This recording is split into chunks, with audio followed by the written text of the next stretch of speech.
네, 안녕하세요. 데일리 아디슈 김전입니다.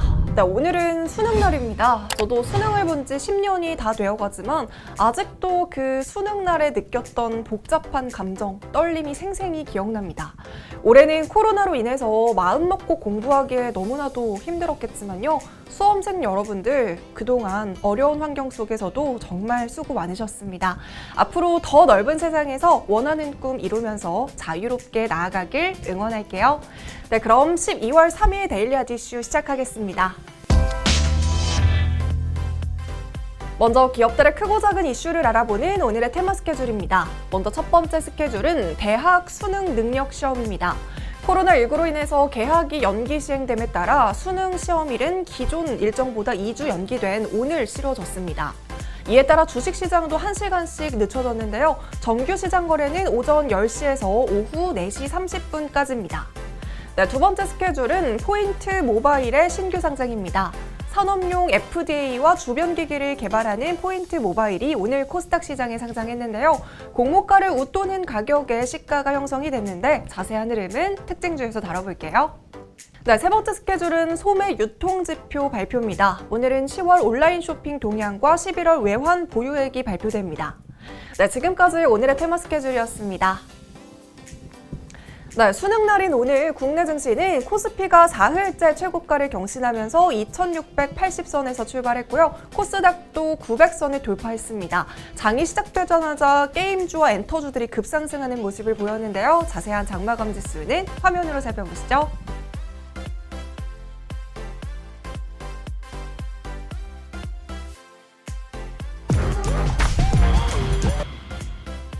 네, 이어서 오늘 주식시장을 들썩이게 한 오늘의 특징주 살펴보도록 하겠습니다.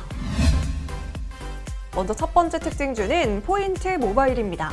이 포인트 모바일은 앞서 스케줄에서도 간략히 언급을 했지만 산업용 모바일 기기 전문 제조업체입니다.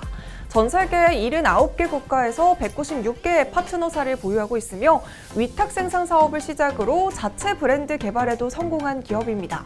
여기에 가장 주목할 만한 점은 포인트 모바일과 아마존과의 관계인데요. 최근 세계 최대 전자상거래 기업 아마존과 8년간 2억 달러 규모로 산업용 FDA를 공급 계약을 맺었습니다. 여기에는 신주 인수권 계약이 포함이 됐는데 아마존이 신주 인수권을 행사하면 포인트 모바일의 지분을 최대 148만 주까지 획득할 수 있습니다. 지분 비율은 17.7%로 결국 아마존은 포인트 모바일의 2대 주주가 되는 셈입니다. 아마존과의 관계가 호재로 작용하면서 공모 청약에서도 엄청난 흥행을 보였는데요. 청약 경쟁률은 올해 IPO 공모주 대여였던 빅히트와 카카오게임즈보다 높은 수준을 기록했습니다. 이 포인트 모바일은 상장 이후 4차 산업 기술을 접목한 초소형 바코드 스캐너 개발과 모바일 포스 시장 진출 등을 계획 중이라고 했습니다. 더불어서 내년부터는 아마존 관련 매출이 본격적으로 늘어나는 만큼 큰 폭의 성장이 예상이 되고요. 기업 가치도 함께 상승 탄력을 받을 것으로 전망되고 있습니다. 네, 두 번째 특징주는 마이더스 AI입니다. 이 마이더스 AI가 3거래일째 급등세를 보이고 있습니다. UN 마약위원회에서 의학적 목적의 마리화나 사용이 가장 위험한 약물군에서 제외됐다는 소식이 긍정적인 영향을 미치는 것으로 풀이되고 있습니다. 지난 2일 오스트리아 비엔나에서 열린 제63차 UN CND 회의에서 마리화나를 마약에서 제외하라는 세계보건기구의 권고가 받아들여졌습니다. 투표에서 총 54표 중 찬성이 27표로 가결이 된 건데요. 이번 UN 투표 결과로 마리화나의 의료 목적의 사용이 활성화될 뿐만이 아니라 대부분 불법적으로 사용됐던 기분 전환용 약물 치료적 잠재력이 인정받을 수 있게 됐습니다. 마이더스 AI는 지난 1일 미국 현지에서 라이선스를 가지고 마리화나 재배와 추출 시설을 운영하는 멜로즈 패실리티 매니지먼트의 지분 취득을 한 MOU를 체결한 바 있는데요. 이번 인수전이 마무리되면 마이더스 AI는 본격적으로 마리화나 사업을 영위하게 됩니다. 더불어서 조 바이든 당선인이 대선 공약으로 마리화나 합법화를 내걸고 있는 만큼 관련 시장은 더욱더 확대될 것으로 기대되고 있습니다. 네, 세 번째 특징주는 게임주입니다. 오늘은 장이 시작되자마자 게임주들이 강세를 보였는데요. 중국 당국이 약 4년 만에 국내 게임 업체의 판호를 발급했다는 소식 때문입니다. 게임 업체는 바로 컴투스였는데요. 중국의 한국 게임에 대한 한한령 이후 약 4년 만에 국내 게임 업체 중 처음으로 판호를 받게 됐습니다.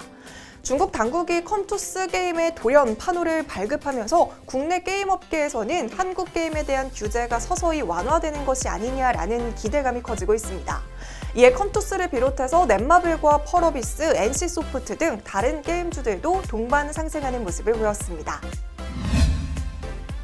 네, 세 번째 특징주는 LMS입니다. LMS는 LCD 부품 제작 업체인데요. BMW와 볼보에서 자율주행차에 적용하기로 결정한 고정형 라이다를 한국자동차연구원 등과 함께 국산화에 나선다는 소식이 전해졌습니다. 한국자동차연구원에서는 국내 기업인 LMS와 SOS랩과 함께 기술 개발을 하고 양산차에 적용 가능한 고정형 라이다 원천 기술을 확보해서 세계 시장을 선점한다는 구상입니다. 이 소식에 오늘 LMS가 28%가량 상승하면서 급등하는 모습을 보였습니다. 네, 마지막 특징주는 넵튠입니다. 이 넵튠의 주가가 3일 연속으로 신고가를 경신하면서 엄청난 급등세를 이어가고 있습니다.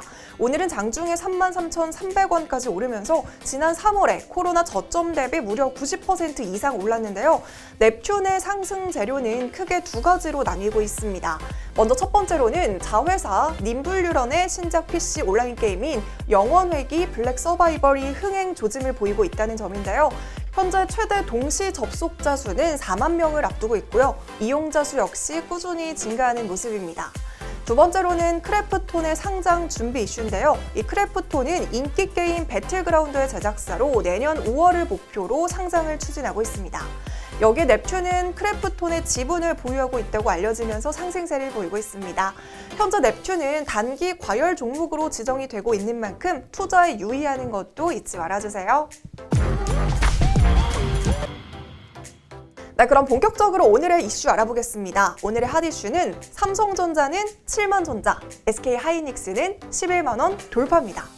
코스피가 계속된 상승 랠리를 이어가고 있는 가운데 최근 대형주들이 계속된 오름세를 보여주고 있습니다. 삼성전자의 7만 원 돌파에 대해서도 많은 관심이 몰리고 있는데요. 어제는 7만 원에서 딱 100원이 모자란 69,900원까지 올랐고요. 드디어 오늘은 장중에 7만 500원까지 상승하는 모습을 보였습니다. 삼성전자 주가가 7만 원을 넘어선 건 지난 2018년 5월 4일 액면 분할 이후 처음입니다. 삼성전자 주가는 반도체 업황 개선 전망이 최근 상승세를 이어오고 있습니다. 세계 반도체 시장 통계기구는 올해 반도체 시장 매출 증가율 전망치를 앞서 6월에 제시했던 3.3에서 5.1로 상향 조정한 바 있습니다. 특히 미국 반도체 업체인 마이크론 테크놀로지의 실적 전망치가 상향 조정된 것도 삼성전자에게는 호재로 작용한 것으로 보고 있습니다. 이에 따라 증권사들은 삼성전자의 내년 실적 개선 전망을 함께 반영하면서 삼성전자의 목표 주가를 일제히 상향하고 있는데요. NH투자증권에서는 목표 주가를 9만 원까지 상향 조정하고 있습니다. 이런 상승세는 삼성전자뿐만이 아닌데요. SK하이닉스는 12월 1일 10만 원을 돌파한 이후에 오늘은 11만 4,500원이라는 신고가 랠리를 연이어서 보여주고 있습니다. SK하이닉스의 상승세 역시 실적에 대한 기대감이 반영이 되고 있는데요. SK하이닉스는 올해 호실적을 거둘 것으로 예상이 되는 가운데 내년에는 역대급 초호황을 예상하고 있습니다. 내년에는 세계 반도체 연간 매출이 역대 최고치인 2018년 4,687억 달러를 넘어설 것으로 전망을 하고 있습니다.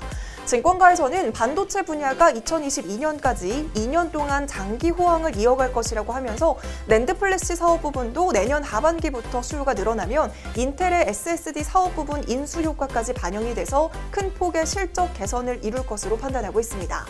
이처럼 코스피 대장주 삼성전자와 SK하이닉스가 신고가 행진을 이어가면서 코스피 지수도 연일 사상 최고가를 경신하고 있습니다. LG화학 같은 경우에도 어제 역시 84만 9천 원까지 오르면서 최고가를 경신했고요. 오늘은 다소 소폭 하락하는 모습을 보였지만 지방간염 신약 임상 일상 승인에 대한 호재성 재료가 있는 만큼 또 한 번의 최고가 경신을 기대해 볼 만합니다. 최근에 워낙 대형주들의 매수세가 강하게 몰리다 보니까 상대적으로 소형주는 살짝 외면을 받는 모습인데요. 시장의 흐름은 또 계속 변하는 부분이니까요. 모든 개인 투자자분들 힘내셨으면 좋겠습니다. 네, 오늘 제가 준비한 소식은 여기까지입니다. 이 영상들 함께 시청해 주시고요. 네, 그럼 오늘도 시청해 주신 모든 분들 고맙습니다.